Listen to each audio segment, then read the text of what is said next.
esto en la página 39. Es exacto, y el cristianismo no escapa a ello. Pero, ¿a qué se refiere cuando se trata de verdad cristiana? El texto central es la palabra de Jesús: yo soy la verdad. En consecuencia, y contrariamente a lo que se ha hecho y dicho después, la verdad no es un conjunto de dogmas, ni la decisión de concilios y de papas, ni una doctrina, ni incluso la Biblia concebida como un libro. La verdad es una persona. No es cuestión de adherirse a una doctrina cristiana. Es cuestión de tener confianza en una persona que te habla. La verdad cristiana solo puede asirse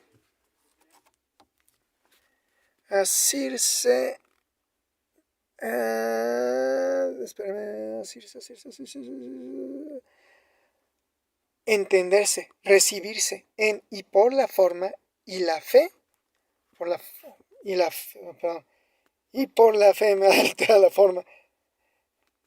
De nuevo, la verdad cristiana solo puede asirse, entenderse, recibirse en y por la fe, y la fe no puede ser forzada. No solamente la Biblia lo repite, sino también el simple sentido común. Nadie puede coaccionarse a tener confianza en una persona de la que, por ejemplo, desconfías. Así, la verdad cristiana no puede en nada ni de ninguna forma imponerse por la violencia, la guerra, etc.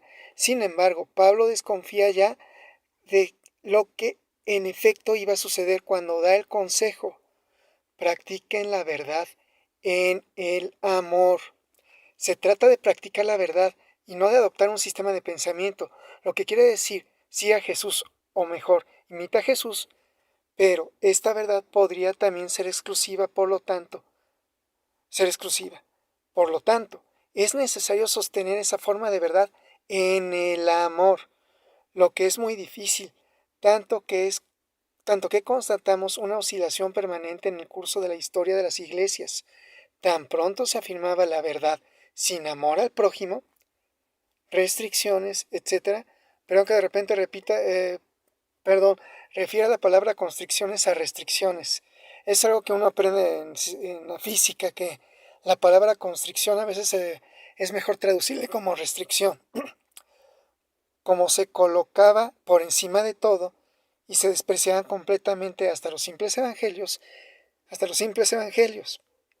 El segundo que queda en cuanto a lo que se refiere al problema de la verdad y la salvación es el problema que queda es el de la salvación, en cuanto a que es una idea bien adquirida en el cristianismo, que todos los hombres perdidos, se dirá más tarde condenados, en los muy reformados estrictos les llaman réprobos, lo que no dice la Biblia, salvo si, entre comillas, creen en Jesucristo.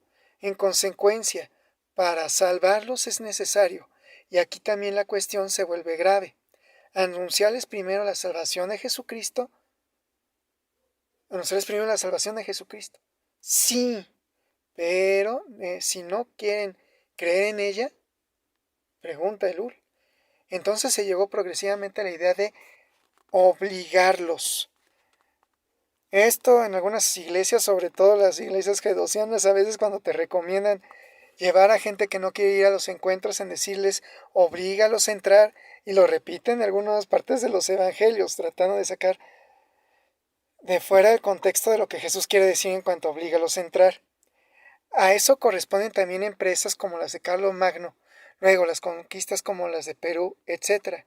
La coacción puede ser extrema al grado de llegar a la amenaza y a la práctica de la ejecución capital. La gran justificación era, como en el Gran Inquisidor, la salvación de su alma frente a esa bienaventuranza eterna. ¿Qué es la muerte corporal? Se llamará incluso al acto de fe, a esa ejecución. Es evidente que uno encuentra ahí, en presencia de lo inverso de la práctica de Jesucristo y de las cartas de Pablo, pero también de los profetas, la fe debe nacer como un acto libre, no obligatorio, sino esta tiene ni, perdón, si no, esta no tiene algún sentido. ¿Cómo admitir que el Dios que Jesús llama Padre puede querer una fe por obligación o por nacimiento, ¿no? Valga, por bautismo. Hago esa extensiva admisión de Lul, porque eso ya dicen los paidobautistas, y eso viene desde la Iglesia Católica.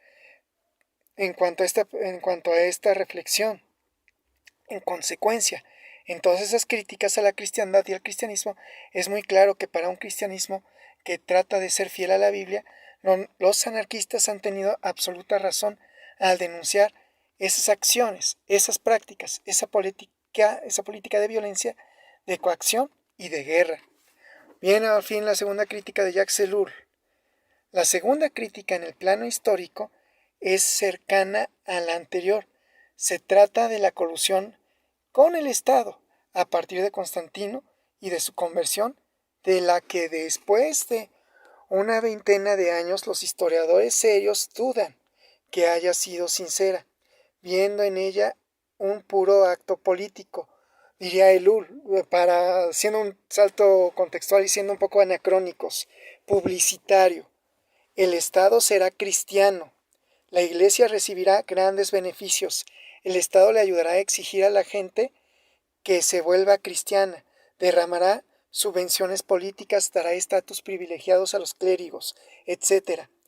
Pero a cambio deberá de soportar primero que el emperador se mezcle en la teología y a veces decida a la verdadera doctrina, que debe ser de la Iglesia, que convoque concilio, que supervise el nombramiento de obispos, etc.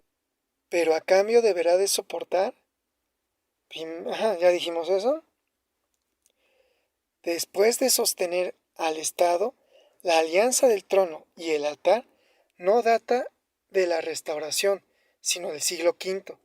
Se ha intentado separar los dos dominios, uno temporal y otro espiritual, pero la confusión vuelve a hacerse siempre por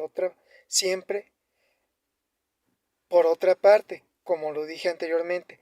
El Papa era el obispo del interior y el emperador del exterior. En todas las ceremonias, coronamientos, Te Deum, etc., el centro era que la Iglesia debía servir al Estado, al poder político y garantizarle la adhesión interior del pueblo. A su manera cínica, Napoleón dijo: los curas tienen al pueblo, los obispos a los curas y yo a los obispos. No se podría declarar mejor que la Iglesia siempre y definitivamente fue el agente de propaganda del Estado.